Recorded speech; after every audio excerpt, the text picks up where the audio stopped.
নমস্কার। আজকে আমি বানাবো ড্রাই চিলি পনির, যেটা রেস্টুরেন্টে খুবই এক্সপেন্সিভ পাওয়া যায়। তো তার জন্য আমি নিয়ে নিয়েছি 200 গ্রাম পনির। পনিরগুলোকে আমি জাস্ট এরকম টুকরো করে কেটে নিয়েছি।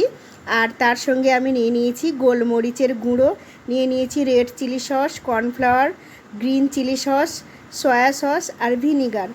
আর আমি এখানে নিয়ে নিয়েছি টমেটো কেচাপ, ময়দা, আর নিয়ে নিয়েছি তেল, লবণ, এবং এদিকে আমি একটা বাটিতে করে জল নিয়ে নিয়েছি কর্নফ্লাওয়ার গুলবো বলে। আর এখানে পেঁয়াজ কুচি, ক্যাপসিকাম কুচি, রসুন কুচি, আদা কুচি আর কাঁচা লঙ্কা কুচি জাস্ট এইভাবে নিয়ে নিয়েছি। পনিরগুলোকে অ্যাকচুয়ালি কর্নফ্লাওয়ার আর ময়দার বেটারে ডুবিয়ে ডুবিয়ে ভাজা হয়, কিন্তু তাতে পনিরের কোনো টেস্ট আসে না। এই জন্য আমি পনিরগুলোকে একটু অন্য রকমভাবে ভাজবো। আমি পনিরের মধ্যে প্রথমে দিয়ে দিচ্ছি ময়দা, শুকনো ময়দা দেবো। আমি কোনো বেটার তৈরি করব না, বেটার ছাড়াই আমি পনিরগুলোকে ভাজবো। তো এর মধ্যে প্রথমে আমি দিয়ে দিচ্ছি পরিমাণ মতো ময়দা। দেখে নিন, এটা অনেক সহজ হবে। তো পরিমাণ মতো ময়দা দিয়ে দিলাম। দিয়ে দিচ্ছি একটু লবণ, যাতে চটপটা স্বাদটা আসে, তার জন্য একটু লবণ দিয়ে দিলাম। আর দিয়ে দেব কর্নফ্লাওয়ার, দিয়ে দিচ্ছি পরিমাণ মতো কর্নফ্লাওয়ার। আর দিয়ে দেবো একটু রেড চিলি সস। দিয়ে এটাকে আমি শুকনো হাতেই ভালো করে মেখে নেব, ভালো করে যেন এটা মাখা হয়ে যায়। প্যানে তেল দিয়ে দিয়েছি, তেলটা এখনও গরম হয়নি, আর একটু হবে। এই দেখুন, জাস্ট এইভাবে আমি এগুলোকে মেখে নিয়েছি। এবারে তেলটা গরম হয়ে গেছে, এবারে বাকি পনিরের টুকরোগুলো দিয়ে আমি সুন্দর করে ভেজে নেব। এইভাবে ভাজলে এর ভেতর পর্যন্ত ফ্লেভারটা খুব ভালোভাবে যায়। আর যদি আমি ব্যাটার বানিয়ে ভাজি, তাহলে একটা লেয়ার তৈরি হয়ে যাবে, ভেতরে কিছুই ঢুকবে না। তো আপনারা এভাবেও করতে পারেন, ওভাবেও করতে পারেন। আমি এভাবে করলাম। তো দেখুন, পনিরগুলোকে আমার ভাজা হচ্ছে।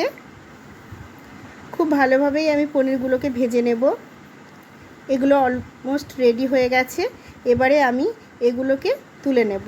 পনিরগুলো আমি তুলে নিয়েছি। এবার কড়াই থেকে তেলটা ঢেলে নিয়ে জাস্ট 2 টেবিল স্পুন তেল আমি কড়াইয়ের মধ্যে রেখেছি। এর মধ্যে আমি দিয়ে দিচ্ছি রসুন কুচি। প্রথমেই আমি দিয়ে দেব রসুনের কুচি, দিয়ে একটু নেড়ে চেড়ে হালকা করে ভেজে নেব। তারপরে তার মধ্যে আমি দিয়ে দেব আদা কুচি আর কাঁচা লঙ্কা কুচি। আপনারা চাইলে আদাটা অ্যাভয়েড করতে পারেন, কোনো সমস্যা হবে না তাতে। এরপরে আমি দিয়ে দিলাম টুকরো করে রাখা পেঁয়াজ, তারপরে দিয়ে দিলাম টুকরো করে রাখা ক্যাপসিকাম, দিয়ে একটু নেড়ে চেড়ে নেব। খুব বেশি ভাজবো না। তারপরে একটু লবণ দিয়ে দেবো। লবণটা পরিমাণ মতো দিতে হবে, কারণ এখানে অনেক রকমের সস অ্যাড হবে, প্রত্যেকটা সসে কিন্তু লবণ থাকে।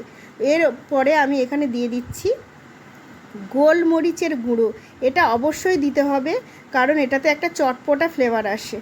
তারপরে এবারে আমি এখানে দিয়ে দেব সয়া সস। সয়া সসটা খুব কম পরিমাণে দেবেন, যদি পরে লাগে আর একটু দিতে পারেন। তারপরে দিয়ে দিচ্ছি রেড চিলি সস। তারপরে দিয়ে দিচ্ছি আমি গ্রিন চিলি সস। এটা অপশনাল, গ্রিন চিলি সস নাও দিতে পারেন। তারপরে মন ভরে টমেটো কেচাপ ঢেলে দিন। এবারে খুব ভালো করে নেড়ে চেড়ে নিন। এবারে আমি একটু ভিনিগার অ্যাড করে দিলাম এর সঙ্গে, দিয়ে এটা দেখুন খুব সুন্দর একটা কালার চলে এসেছে। এবারে আমি এর মধ্যে দিয়ে দেব এই যে কর্নফ্লাওয়ারের ঘোলটা গুলে রেখেছিলাম, সেইটা দিয়ে কিছুক্ষণ একটু নেড়ে চেড়ে নেব। দেখুন রেডি হয়ে গেছে। এবার পনিরটা আমি ঢেলে দিলাম, দিয়ে ভালো করে মিশিয়ে আর 1 মিনিট রান্না করে নেব। দেখুন একদম রেডি হয়ে গেছে আমার রেড চিলি পনির, একদম রেস্টুরেন্টের মতো। খেতেও খুবই সুন্দর। আমরা রেস্টুরেন্টে মাত্র 4 থেকে 5 পিস আমাদের 150 থেকে 200 টাকা দাম নিয়ে নেয়, কিন্তু বাড়িতে এভাবে বানিয়ে খেয়ে দেখুন, সেম টেস্ট আসবে এবং দেখতেও সুন্দর, খেতেও সুন্দর। আর আপনাদের সত্যি বলছি, মন ভরে যাবে খেলে। তো আজকের মতো নমস্কার, আবার পরে দেখা হবে।